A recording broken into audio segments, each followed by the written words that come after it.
The world's days are numbered. Our days are numbered. I mean, you may sit here today feeling healthy, feeling young, praise God. But listen, you may feel healthy, you're young, you're like, I got my life ahead of me. Listen, last I checked, the death rate is still sitting at about 100%. Because our days are numbered. Hebrews chapter 9 tells us it's appointed for all mankind once to die, and then the judgment. Now, this is why Moses wrote, teach us to number our days. Like God, remind us that our days are numbered. Why? That we may gain a heart of wisdom, that we may live like it.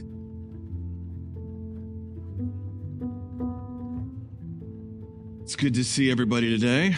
If we haven't met before, my name's Brian. I'm one of the pastors here at the house. And last week, we looked at the first part of Daniel chapter 5 in a teaching called The Writing is on the Wall. And this week, we're going to finish Daniel chapter 5 in a very creatively named teaching, The Writing is on the Wall part 2. Now, as you turn your Bibles to Daniel chapter 5, if you remember from last week, we are now 20 to 30 years later than what we read about in chapter 4. King Nebuchadnezzar is now long dead. Belshazzar is the co-regent, the king, sitting on the throne in Babylon. And the walled city of Babylon, as these events play out, is currently under siege from the armies of the Medes and the Persians. But that is of little concern to Belshazzar and his friends, because their walled city has never failed at keeping out invaders. They're so nonchalant about it, in fact, that they decide to have a party. They throw a big old party. They start drinking toasts to their false gods. They grab the things from the temple that were taken many years ago, the vessels of gold and silver, and they're having a high old time. And the party is interrupted when a disembodied floating hand begins to write on the wall, and that kind of kills the buzz. But Belshazzar and all his magicians, they can't read what's being written. Well, the queen mother comes in and she informs Belshazzar, hey, there's this old guy in the kingdom by the name of Daniel. And, back in his day, he was pretty handy at interpreting dreams and visions. He could probably do something about this. So the king sends for Daniel to see if he can be of any help. And that catches us up to where we are. So let's begin in verse 13 and we'll keep reading. Then Daniel was brought in before the king. The king spoke and said to Daniel, are you that Daniel, who is one of the captives from Judah, whom my father the king brought from Judah? I've heard of you, that the Spirit of God is in you, and that light and understanding and excellent wisdom are found in you. Now the wise men, the astrologers, have been brought in before me, that they should read this writing and make known to me its interpretation. But they could not give the interpretation of the thing. And I've heard of you, that you can give interpretations and explain enigmas. Now, if you can read the writing and make known to me its interpretation, you shall be clothed with purple and have a chain of gold around your neck and shall be the third ruler in the kingdom. Now, even though Daniel many years ago was a big mover and shaker in the kingdom, he was a high-ranking government official, clearly he is no longer important in the kingdom, because the king himself has to ask, are you this Daniel guy? And whether it is nervousness or fear, or he's still kind of messed up from the floating hand thing, Belshazzar, I love it. Maybe he's just trying to butter Daniel up. But he says like twice in a row, hey, I've heard of you, Daniel. But he just repeats what his mom told him about Daniel in the last paragraph. So it's like, I heard about you, like for 10 minutes now, I've heard about you, Daniel. And Belshazzar has to admit, hey man, my wise men were no help. And so I'm going to give you the same offer. You read it, you interpret it, you get the robe, you get the chain, and you get the third position of authority in the kingdom. Now, I want us to consider that offer for a moment. Daniel's had quite a life.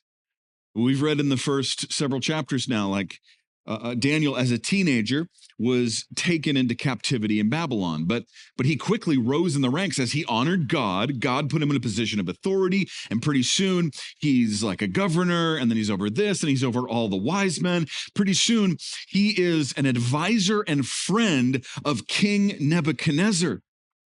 But now, for the last decade plus, as the throne has bounced between warring members of the royal family, Daniel's been sidelined.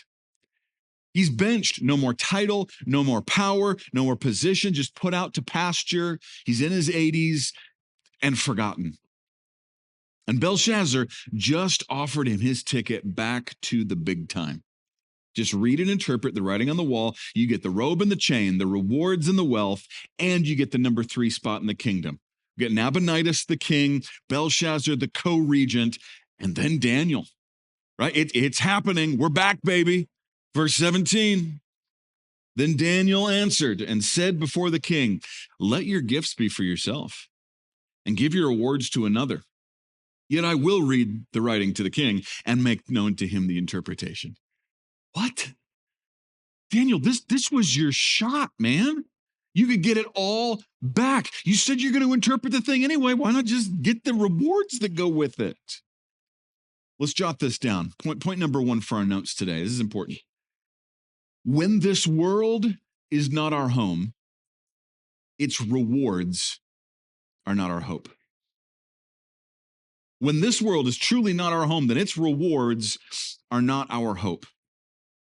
Daniel's been living in Babylon for over 60 years at this point, but it's still not his home. His heart belongs to a country he hasn't seen since his childhood.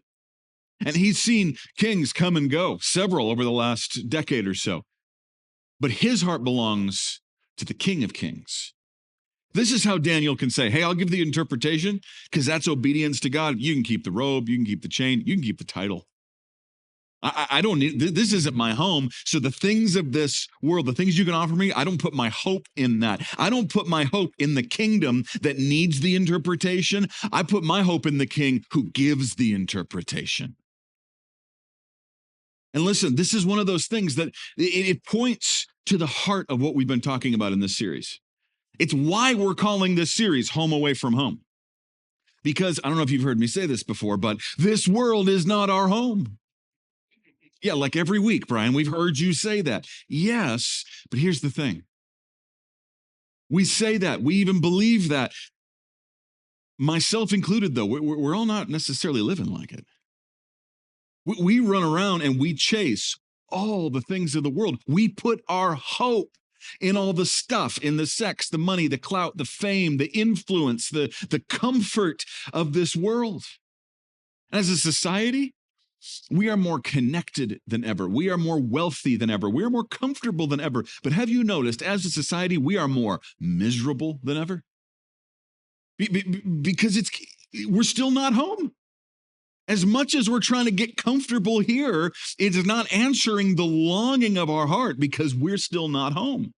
And when we realize it, when we start to live like it, that this world is not our home, then the rewards of the world aren't our hope anymore. And we start to get freed up just to walk in obedience to whatever God has in front of us.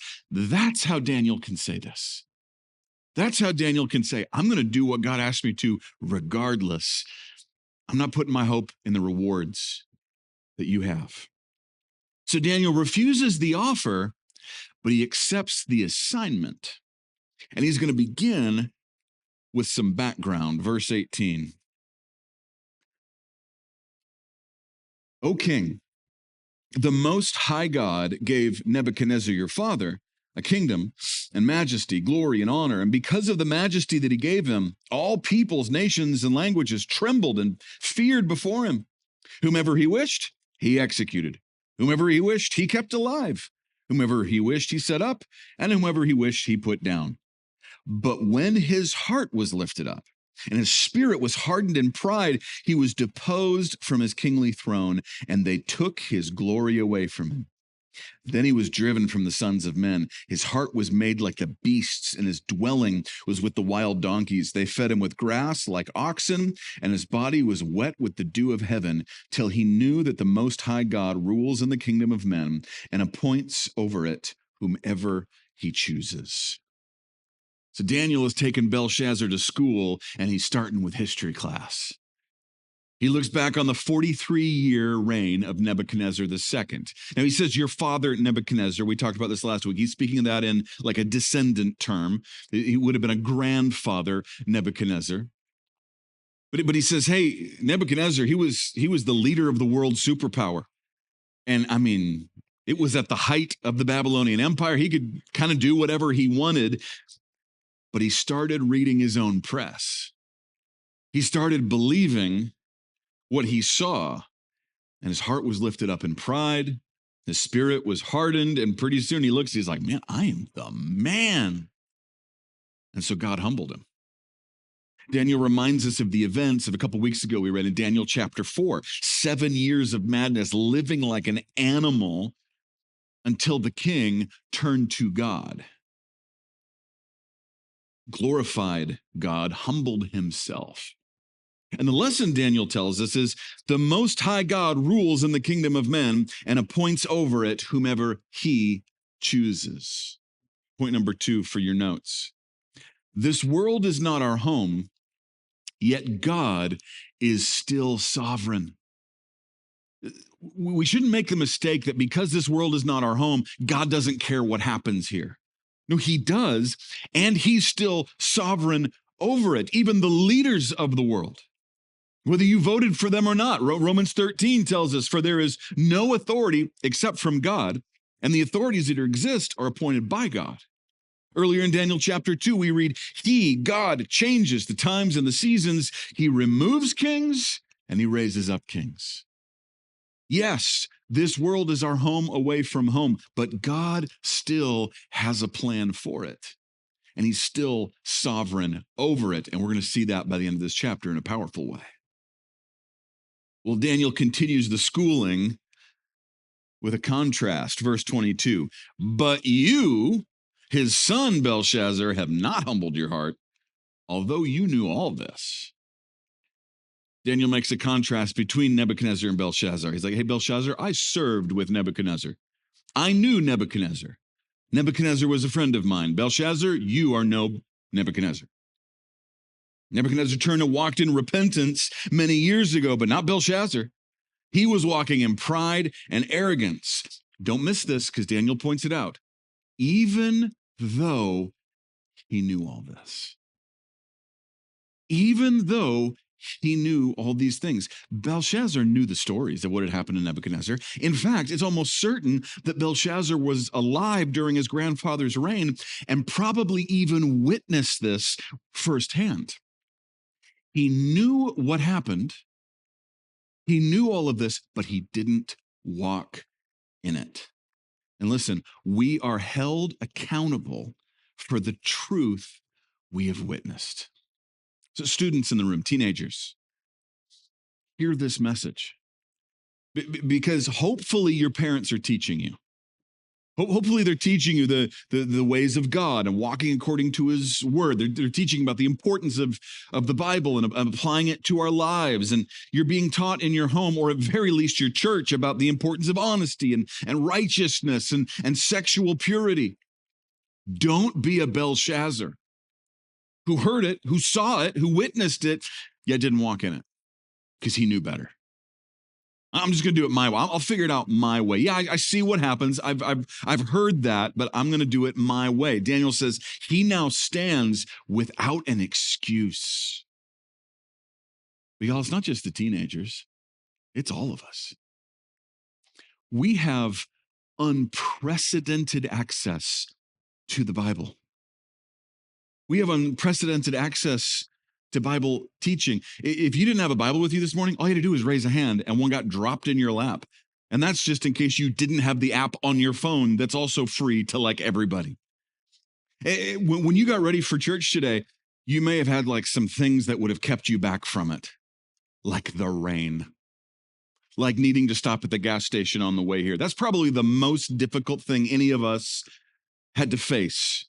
None of us were like, I'm afraid if I go there, I might be beheaded. And yet there are believers in the world today that have had to face that. There are people in the world today that have said, man, if I get caught with a Bible, I'm going to be killed. We have access to his word. And listen, it speaks to all the things we're walking through. It has things to say about the marriage that we're complaining about. It has things to say about the parenting that we're rolling our eyes about. It has things about to say about how we live. Are we going to be a Belshazzar and be like, yeah, even though there's people dying for this in the world, I'll figure it out my own way. And just for all of us, just in case by some statistical anomaly this morning, you have never heard this before in the South, let me tell you right now, not by my authority, but by the authority of Scripture, that apart from putting your faith in Jesus Christ, that what awaits you after this life is eternal separation from God in hell. But God loved you so much that he made a way for you, but there is one way. Jesus said, I am the way, the truth, and the life, and no one comes to the Father except through me. Don't be a Belshazzar and say, yeah, I've heard that. I've known this forever, but I'm going to figure it out my way. I'm sure there's other things I can do. It just seems narrow to me. We are held accountable for the truth we've witnessed. Daniel's just getting warmed up, verse 23. And you've lifted yourself up against the Lord of heaven. They've brought the vessels of his house before you, and you and your lords, your wives, and your concubines have drunk wine from them, and you've praised the gods of silver and gold, bronze and iron, wood and stone, which do not see or hear or know. And the God who holds your breath in his hand, and he owns all your ways, you've not glorified. Then the fingers of the hand were sent from him, and this writing was written. Daniel says, look, Belshazzar, you're guilty of four things today. First of all, pride. Even though you knew better, you let your heart be lifted up. But also you used the sacred for the profane.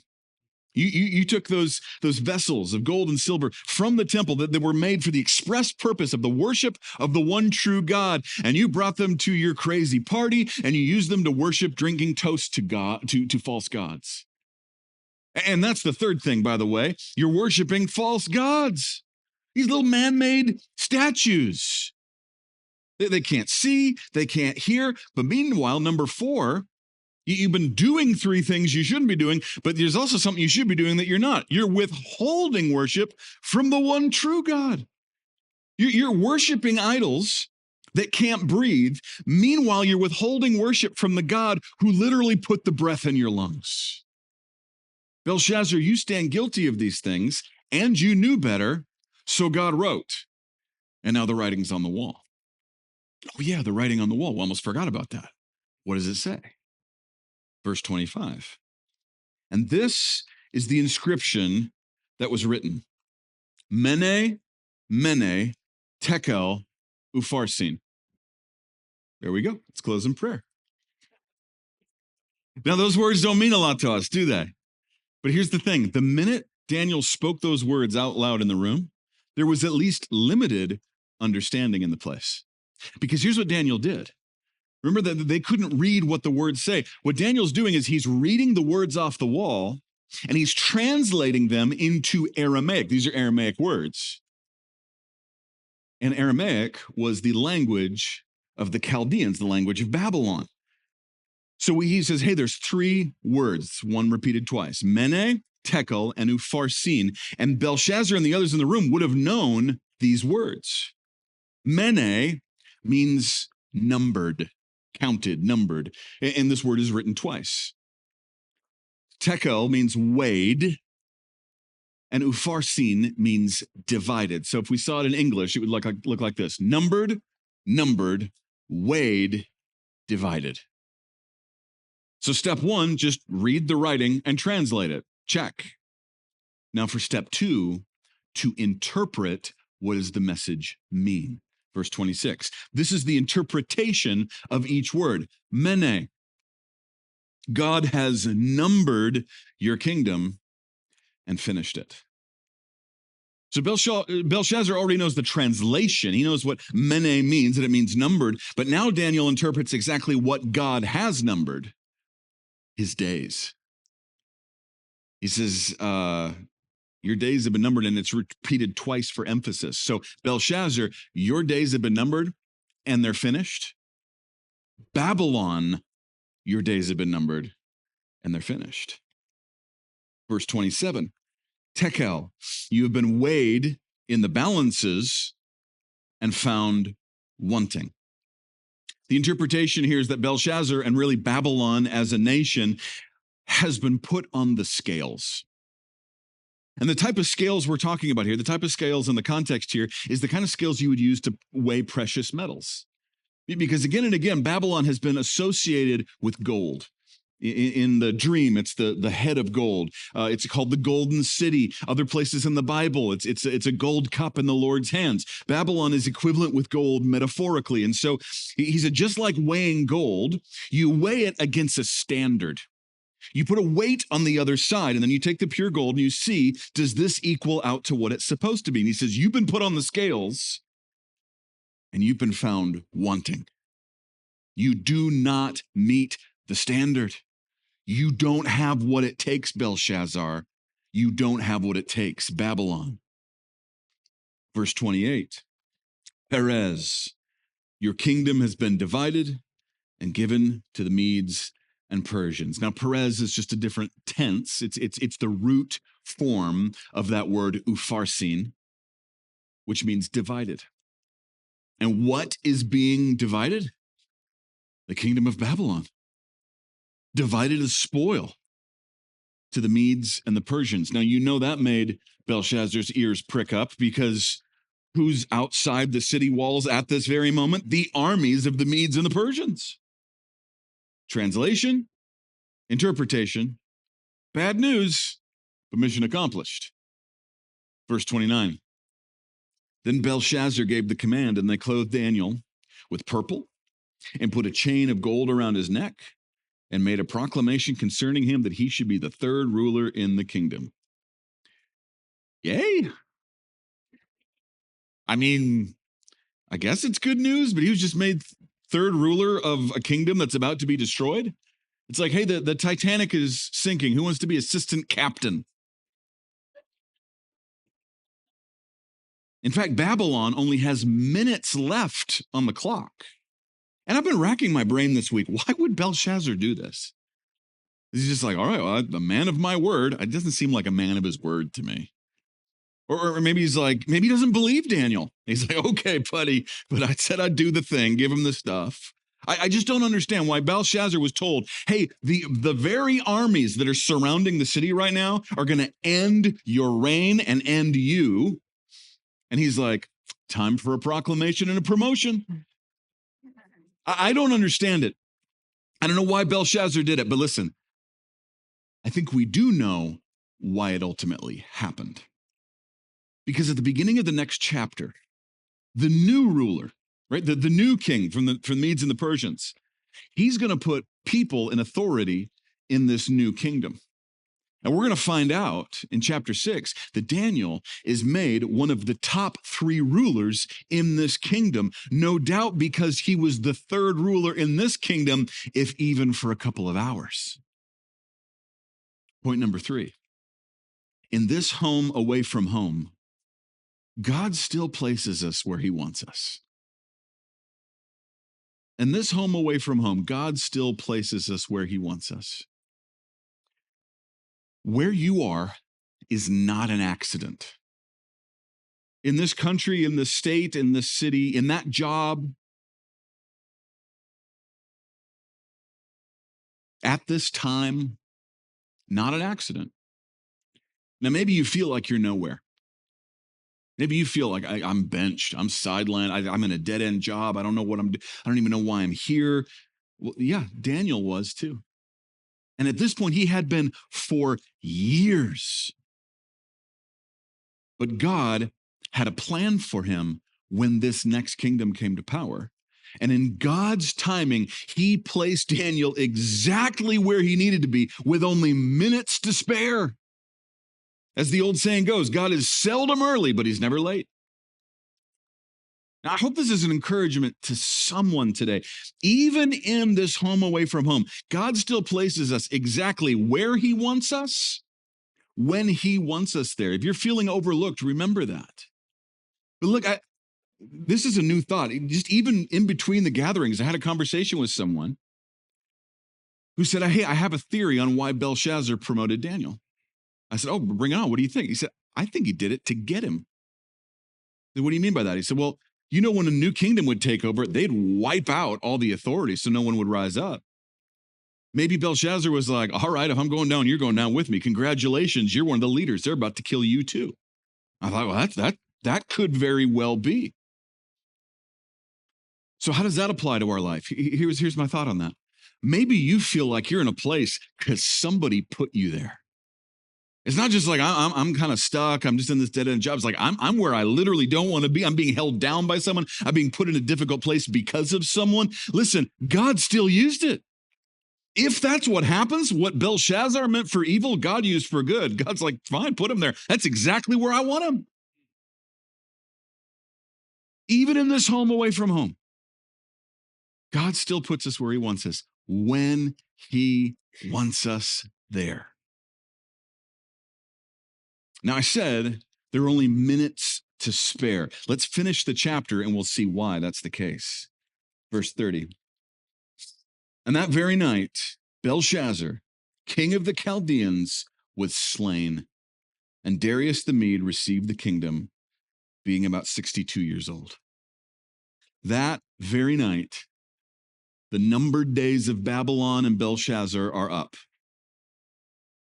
And what's interesting is we move in that timeline of history. We talked about this, the dream that Nebuchadnezzar had of the world superpowers. We move from the head of gold that was Babylon to the next step, the chest and arms of silver, the Medo-Persian Empire. And if I'm being like you know me, I love the Bible, but can I be honest? This is one of those times the Bible does something that just drives me crazy. Because we just talked about a huge plot point in the history of the world. We just talked about one nation falling and another one rising, and it gave us 2 sentences. That night, Belshazzar died, and Darius is in charge now. What? There had to be cool stuff happening. Like, why don't we get that? The Bible does this all the time. It drives me crazy. But listen, that is all it tells us in this passage. But did you know that is not all the Bible tells us about what happened this night? The Bible actually tells us an amazing amount of information about what happened on this night. And so here's what I want to take just a moment, and I want to invite you to something. We said last week that when the people of God get together, there's no such thing as like an average church gathering. Like we think of it as, it's just average to go to church on Sunday. Okay. But when we're reading God's word, it's going forward. When the people of God are gathering together for worship like that, there's something supernatural happening. There's no such thing as an average time at the house. And we hope that you're making it a priority for you and your family to just be here, right? Week in, week out. Because the Bible gives us a command. It says, hey, don't forsake the gathering together of the people of God, as is the habit of some. So we hope just on its own, hey, we hope you're here when the doors are open.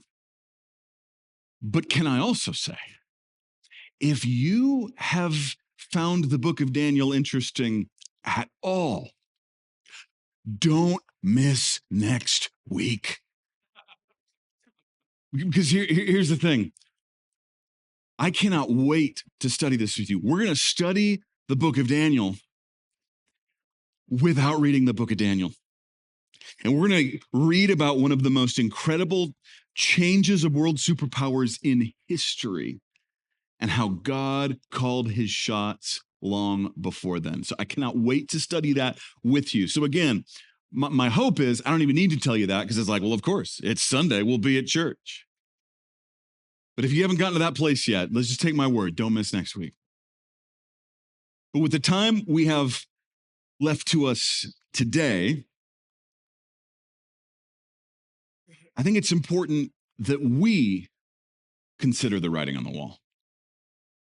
Because that writing on the wall from all those years ago still speaks.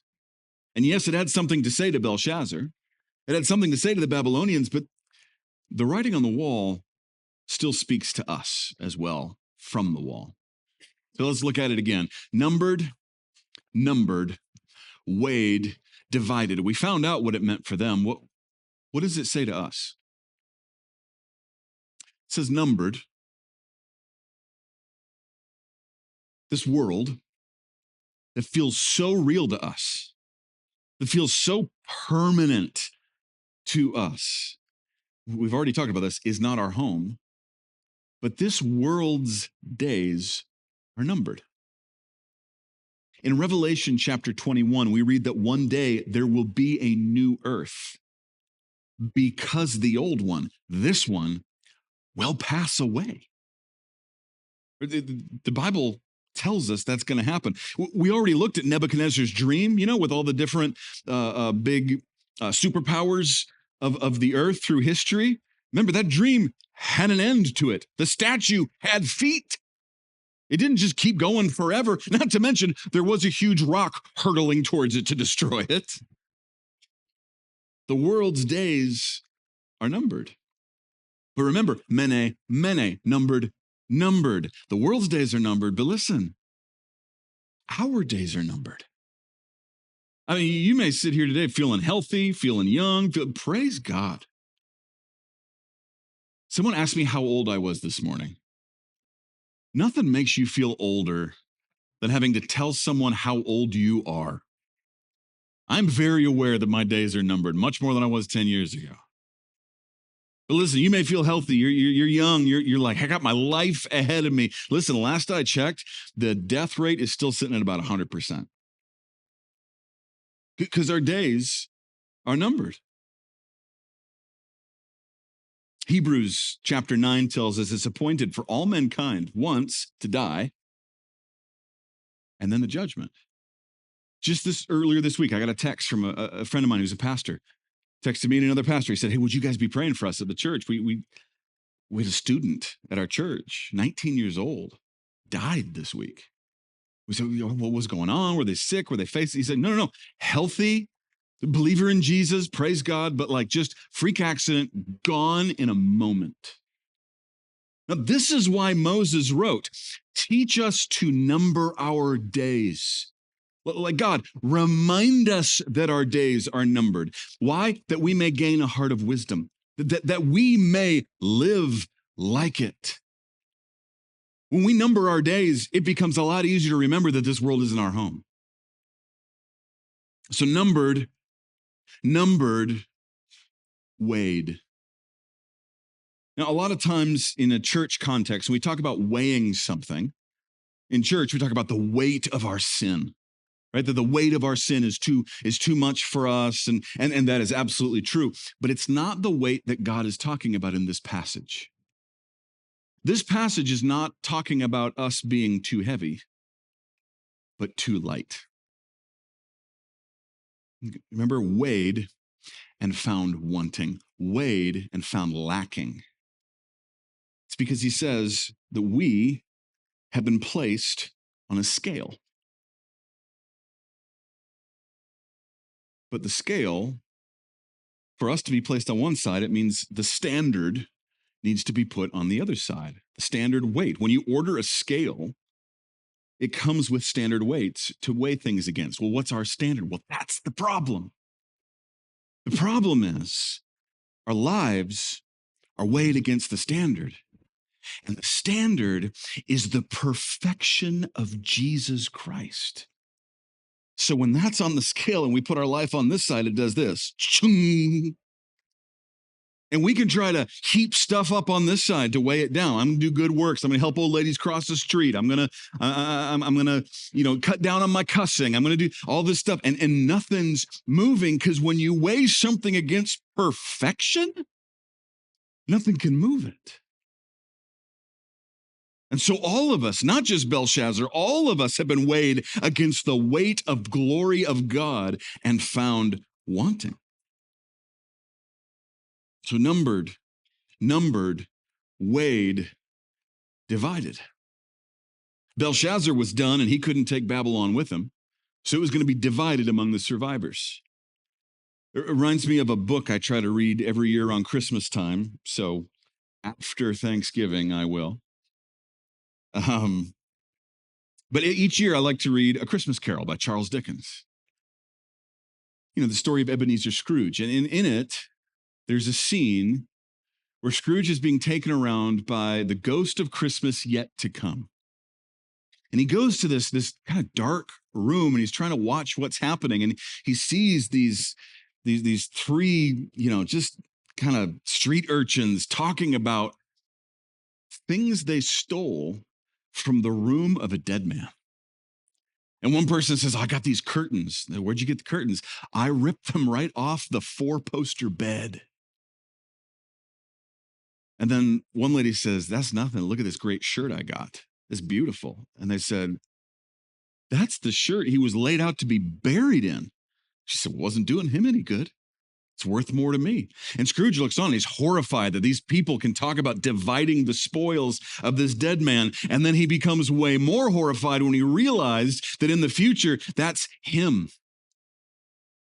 His shirt, his curtains are being divided as plunder. When his numbered days have come to an end, those left behind are divided. Everything he scrimped for, everything we worked for, everything we put our hope in on this side of heaven, divided. Like, wow, Brian, today's kind of a bummer. It was already rainy, and now this. Yeah, it is kind of bad news, isn't it? If only somebody could do something. You know what I realized this week? I've never seen this before. But these 4 words, this inscription, it was for Belshazzar. It's for us. But I realized that Jesus fulfilled this inscription. Think about this.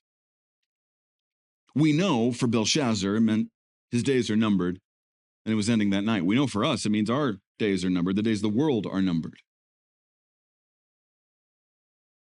But do you know that Jesus' days on earth were numbered?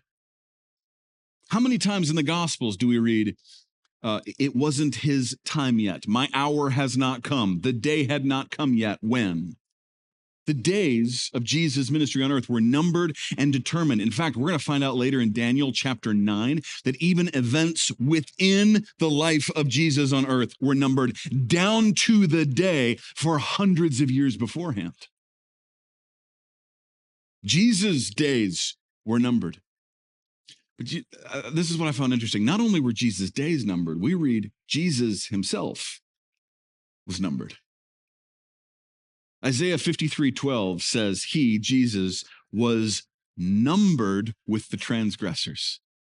Now, I know that's a different meaning of the word numbered, but it strikes me. It means he was counted as a sinner. He was numbered with the thieves and the robbers and the murderers, even though he'd committed no sin. He was put on a sinner's cross, though he didn't deserve it. So his days were numbered. He was numbered with the sinners. What about divided? Is Jesus? Oh, yeah. There at the foot of the cross, the guards divided his garments, all he had in the world, his earthly possessions. And when they got to the thing that couldn't be split up, they threw dice for it. Fulfilling the prophecy of Psalm 22, they divide my garments among them, and for my clothing they cast lots. Do you want to hear some really good news? Jesus was also weighed. And that is good news, because we remember the standard that we are weighed against is the perfection of Jesus Christ. And we could never do enough for it. So,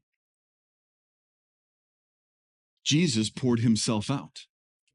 He poured out his blood for us on the cross, and he applied the glory of his sacrifice to us, because the only thing that could balance the scales of the weight of his glory was the weight of his glory. And so for the first time ever, the scales tipped, not by anything we did, but because of his glory applied to us, the imputed righteousness of Jesus. The debt was paid. The weight was accomplished because it was enough. This is why Jesus could say on the cross, "Tetelestai," it is finished, it is accomplished, the weight has been measured. And so today, we're going to remember what he accomplished by taking communion. And so you can get your communion elements out, and if you didn't grab them before, there's some up here on the platform. But you've heard me say this before. Jesus said, hey, as often as you do this, as often as you take the bread and the cup, do it in remembrance of me. And here's the thing, you can't remember something that you haven't witnessed. And so for those of us in the room that we've given our lives to Jesus, we're followers of Jesus, we remember what he did for us because it's been applied to us. But if you're here and you're not a believer in Jesus, you can't remember something that hasn't happened to you. And so communion is for the believer. But I do want to say to you today, the sacrifice was made for you as well. This is available to you today, and nothing else balances the weight of his glory. Not enough good things, not enough church attendance, even on rainy days. Doesn't matter if your grandfather was a pastor or your mother sang in the choir. We can heap all we want on it. Nothing balances the weight of his glory except the weight of his glory applied to us through Jesus.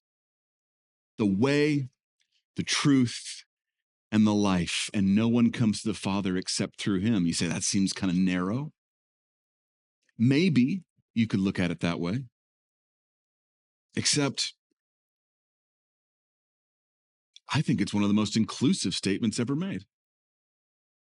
Yeah, it's narrow because there's one way, but he says that way is open to anyone.